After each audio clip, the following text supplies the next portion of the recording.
दोस्तों, स्वागत है आपका हमारे YouTube चैनल डेली फैक्ट में। आज हम अपनी ज्योतिर्लिंग श्रृंखला का नवा एपिसोड प्रस्तुत कर रहे हैं। यह एपिसोड बाबा घृष्णेश्वर ज्योतिर्लिंग पर आधारित है। जिस तरह से आपने हमारे पिछले एपिसोड्स पर बहुत अच्छी प्रतिक्रिया दी है, उसी तरह से आशा है आप हमारे इस एपिसोड को भी पसंद करेंगे। अगर आपको ये एपिसोड हमारा पसंद आता है तो कृपया करके इसको और लोगों तक पहुंचाएं, और जिससे ये और लोगों को भी ज्ञान का वर्धन करें। इसके लिए आपको हमारे इस चैनल को लाइक, शेयर और सब्सक्राइब करना होगा। कृपया करके करें अगर आपको ये एपिसोड पसंद आता है। चलिए इस एपिसोड की शुरुआत करते हैं। चैप्टर 1, परिचय। घृष्णेश्वर महादेव ज्योतिर्लिंग महाराष्ट्र के दौलताबाद से 12 मील दूर बैरोल गांव में स्थित है। संसार में प्रसिद्ध एलोरा की गुफाएं इस मंदिर के पास में ही स्थित हैं। वर्तमान मंदिर का निर्माण इंदौर की महारानी अहिल्याबाई होलकर ने कराया था। यह मंदिर देश का सबसे छोटा ज्योतिर्लिंग मंदिर है। यह मंदिर ज्योतिर्लिंग संतान सुख से वंचित लोगों के लिए आशा का केंद्र है। यह ज्योतिर्लिंग पूर्वमुखी है। सर्वप्रथम सूर्य देव इनकी आराधना करते हैं। इस ज्योतिर्लिंग के स्मरण मात्र से रोग, दोष और दुख से मुक्ति की मिलती है। चैप्टर 2, पौराणिक कथाएं। इस ज्योतिर्लिंग के विषय में पुराणों में ये कथा वर्णित है। दक्षिण देश में देवगिरी पर्वत के निकट सुधर्मा नामक एक अत्यंत तेजस्वी तपोनिष्ठ ब्राह्मण रहता था। उसकी पत्नी का नाम सुधेया था। दोनों में परस्पर बहुत प्रेम था। किसी प्रकार का कोई कष्ट उन्हें नहीं था, लेकिन उन्हें कोई संतान नहीं थी। ज्योतिष गणना से पता चला कि सुधेया के गर्भ से संतान उत्पत्ति हो ही नहीं सकती। सुधेया संतान की बहुत ही इच्छुक थी। उसने सुधर्मा से अपनी छोटी बहन से दूसरा विवाह करने का आग्रह किया। पहले तो सुधर्मा को यह बात नहीं जची, लेकिन अंत में उन्हें पत्नी की जिद के आगे झुकना ही पड़ा। वह उसका आग्रह टाल नहीं पाए। वह अपनी पत्नी की छोटी बहन घुषमा से को ब्याह कर घर ले आए। घुषमा अत्यंत विनीत और सदाचारणी स्त्री थी। वह भगवान शिव की अनन्य भक्त थी। प्रतिदिन 101 पार्थिव शिवलिंग बनाकर हृदय की सच्ची निष्ठा के साथ उनका पूजन करती थी। भगवान शिव की कृपा से थोड़े ही दिन बाद उसके गर्भ से अत्यंत सुंदर और स्वस्थ बालक ने जन्म लिया।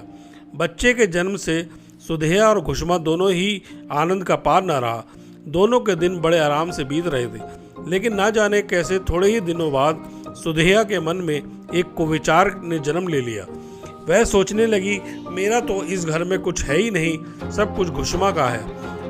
अब तक सुधेया के मन का कुविचार रूपी अंकुर एक विशाल वृक्ष का रूप ले चुका था। मेरे पति का भी इसने अधिकार जमा लिया है, संतान भी उसी की है। यह कुविचार धीरे धीरे उसके मन में बढ़ने लगा। इधर घुषमा का वह बालक भी बड़ा हो रहा था। धीरे धीरे वह जवान हो गया और उसका विवाह भी हो गया। अंततः एक दिन सुधेया ने घुषमा के युवा पुत्र को रात को सोते समय मार डाला। उसके शव को ले जाकर उसने उसी तालाब में फेंक दिया जिसमें घुषमा प्रतिदिन पार्थिव शिवलिंगों को विसर्जित करती थी। सुबह होते ही सबको इस बात का पता लगा। पूरे घर में कोहराम मच गया। सुधर्मा और उसकी पुत्रवधू दोनों सिर पीट पीट कर फूट कर रोने लगे। लेकिन घुषमा नित्य की भांति भगवान शिव की आराधना में तल्लीन रही, जैसे कुछ हुआ ही ना हो। पूजा समाप्त करने के बाद वह पार्थिव शिवलिंगों को तालाब में छोड़ने के लिए चल पड़ी। जब वह तालाब से लौटने लगी, उसी समय उसका प्यारा लाल तालाब के भीतर से निकलकर आता हुआ दिखाई पड़ा। वह सदा की भांति आकर घुषमा के चरणों में गिर पड़ा, जैसे कहीं आसपास से ही घूमकर आ रहा हो। इसी समय भगवान शिव भी वहां प्रकट हो गए और उन्हें घुषमा से वर मांगने को कहा। वह सुधेया की घिनौनी करतूत से अत्यंत क्रुद्ध हो उठे थे। अपने त्रिशूल द्वारा उसका गला काटने को उद्यत दिखलाई दे रहे थे। घुषमा ने हाथ जोड़कर भगवान शिव से कहा, प्रभु, यदि आप मुझ पर प्रसन्न हैं तो मेरी उस अभागिन बहन को क्षमा कर दें। निश्चित ही उसने अत्यंत जघन्य पाप किया है, किंतु आपकी दया से मुझे मेरा पुत्र वापस मिल गया। अब आप उसे क्षमा करें प्रभु। मेरी एक प्रार्थना और है, लोक कल्याण के लिए आप इस स्थान पर सर्वदा के लिए निवास करें। भगवान शिव ने उसकी ये दोनों बातें स्वीकार कर ली। ज्योतिर्लिंग में प्रकट होकर वह वहीं निवास करने लगे। सती शिव भक्त घुषमा के आराध्य होने के कारण वह यहाँ घृष्णेश्वर महादेव के नाम से विख्यात हुए। घृष्णेश्वर ज्योतिर्लिंग की महिमा पुराणों में बहुत विस्तार से वर्णित की गई है। इनका दर्शन लोक परलोक दोनों के लिए ही अमोघ फलदायी है। चैप्टर 3, वर्तमान मंदिर। घृष्णेश्वर मंदिर 13वीं से 14वीं शताब्दी के मुगल मराठा संघर्ष के दौरान कई बार नष्ट हुआ और अनेक बार इसका पुनर्निर्माण कराया गया। 16वीं सदी में बैरूल के मालोजी भोसले ने फिर से मंदिर का निर्माण करवाया। मुगल साम्राज्य के पतन के बाद इंदौर की रानी महारानी अहिल्याबाई ने 18वीं सदी में वर्तमान मंदिर का पुनर्निर्माण करवाया। कृष्णेश्वर मंदिर दक्षिण भारतीय मंदिरों की वास्तुकला शैली और संरचना का एक उदाहरण है। मंदिर का निर्माण लाल पत्थरों से किया गया है। इसमें 3 द्वार हैं। गर्भगृह के ठीक सामने 24 स्तंभों से निर्मित विस्तृत सभा मंडप है। भक्तगण यहाँ से दर्शन लाभ लेते हैं। इसके अंदर जाने के लिए पुरुषों को उगड़े बदन जाना होता है। यह भारत का सबसे छोटा ज्योतिर्लिंग मंदिर है। इस मंदिर के पास लक्ष्य विनायक गणेश के का भी मंदिर है, जिनके दर्शन से ही यहाँ पर की यात्रा पूर्ण होती है। यह ज्योतिर्लिंग पूर्वमुखी है। भगवान सूर्य स्वयं इनकी आराधना करते हैं। भगवान शिव रात में यहाँ निवास करते हैं। यहाँ पर 101 शिवलिंगों का महत्व है।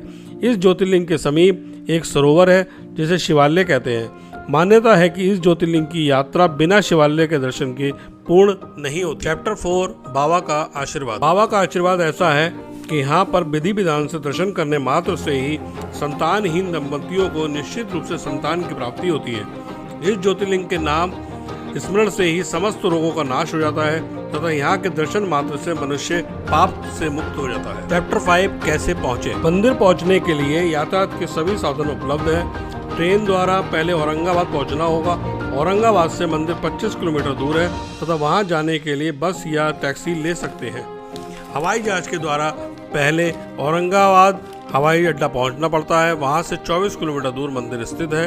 वहां पर आप किसी भी यातायात के साधन से पहुंच सकते हैं। चैप्टर 6 निष्कर्ष। मान्यता है कि कृष्णेश्वर ज्योतिर्लिंग भगवान शिव का आखिरी ज्योतिर्लिंग है। पौराणिक मान्यता के अनुसार जो भी सच्चे मन से दर्शन के लिए आता है उसकी सभी मुरादें भगवान शिव पूरी करते हैं। शास्त्रों के मुताबिक जिस दंपत्ति को संतान सुख नहीं मिल पाता उन्हें यहाँ आकर दर्शन करने से संतान की प्राप्ति होती है। कृष्णेश्वर ज्योतिर्लिंग के नाम स्मरण से ही समस्त भव रोगों से मुक्ति मिल जाती है। कृष्णेश्वर ज्योतिर्लिंग दर्शन करने से मनुष्य पाप मुक्त हो जाता है। कृष्णेश्वर मंदिर में शयन आरती का विशेष महत्व है। अतः प्रत्येक हिंदू धर्म को मानने वाले जो भगवान शिव में आस्था रखते हैं या संतान प्राप्ति के इच्छुक हैं उन्हें इस मंदिर में आकर कम से कम एक बार जरूर सच्चे मन से दर्शन करने चाहिए।